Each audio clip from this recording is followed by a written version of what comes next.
Now, a Finnish court has sentenced Simonekpa, a pro-biafra activist living in Finland, to 6 years in prison.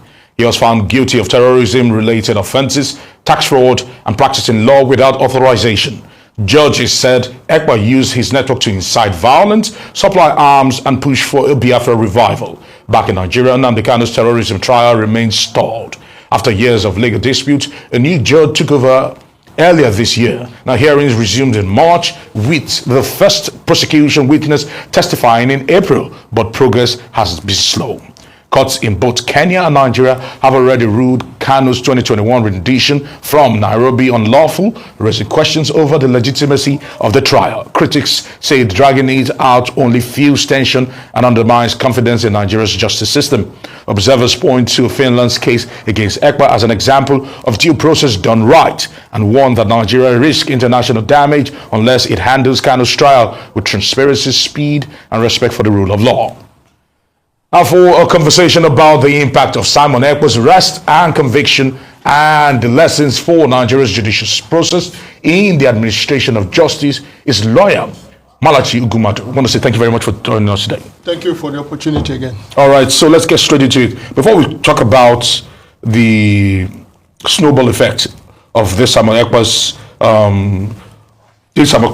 issue and the judgment against him, and how it relates to that of Nnamdi Kanu. First of all, what do you make about what the Finnish courts ruled against Simonekpa? Well, I think justice was served in the sense that Simonekpa was subjected to the crucibles of trial, criminal justice trial in Finland. And by the way, Finland is reputed to be one of the most credible judicial systems in the world, in terms of integrity, in terms of impartiality, and in terms of justice delivery system generally, talking about speed. So if it was lucky to have had this matter handled there, the assumption is You presume that to be luck? Well, when I said lucky, it could have been tried in Russia, it could have been tried in Iran, or no less in Nigeria. Okay. So the fact that a country adjudged to have the best justice delivery system had him on trial, sentenced him, convicted him, and then sentenced him subsequently. For me, that's also lucky. It's lucky. Some are just extrajudicially executed. So, having said that, I think that is the point to make there, that he found himself subjected to a judicial system that is adjudged to be credible, to be dependable, and to have some measure of speed, considering that justice delayed, as we normally say in the legal circle, is justice denied. Yeah, so if we were to pick up from that, your last statement, justice delayed is usually justice denied. That particular phrase or statement doesn't apply to the Nigeria scenario or the Nigeria judicial context. Well, it is convenient on your part to put it that way. But for those of us who are practitioners, we take it in context.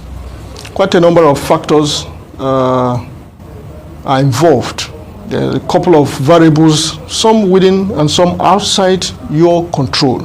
And when I say your control, I mean the control of the judiciary as an institution, an arm of government in most jurisdictions. Here is what I mean. In recent years, and this is rather painful, I've been in courts, appellate courts, courts of coordinate jurisdiction, National Industrial Court. In fact, this is not my words. I think the last Chief Justice of Nigeria, the penultimate Chief Justice of Nigeria, before he assumed office, they led what looked like a subtle protest in the entire judicial system in Nigeria and complained that one of the problems they have is that it has gotten so bad up to the point where power is rationed in the courts. We as practitioners witness that, where you are expected to do all you needed to do because by 2 p.m., 3 p.m. thereabout, there's going to be power outage, particularly when they are subjected to use generating sets. And most often, it is always the case.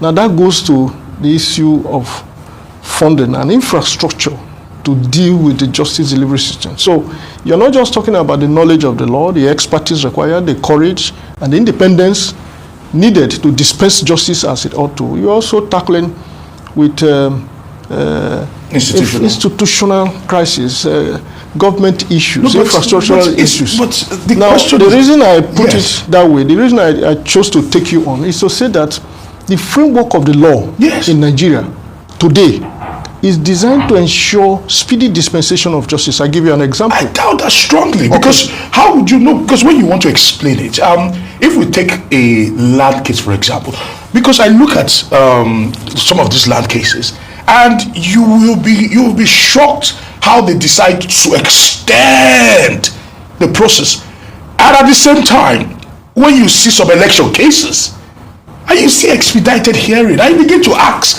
and question and say that what it should be that what is good for the goose is good for the gander. When they want to have expedited hearing, especially when it requires political issues to be solved here and now, like we see in Rivers State, for example, or probably if the presidency is in dispute, we see expedited hearing as against the regular case. And that still goes back to the point that justice delayed is justice denied. And in Nigeria, we have seen grave injustice, miscarriage of justice, not thanks to the fact that extended cases go on for life sometimes. Aaron, the concern you have expressed is not limited to you. In fact, the average Nigerian presently holds that view. I was interviewed by your station in Enugu just a few days ago, less than 3-4 days ago, where we had our annual general conference at the International Conference Center at Enugu. I had cause to respond to this, but now not in details. So here is the point. I have always said, again on this year's station, that the notion of justice itself takes a flight. It evaporates. Not at the point when you win or lose a case, even if it was just within 1 month or 4 years or 5 years, as the case may be. The notion of justice as a very crucial topic in our study of jurisprudence. Yes.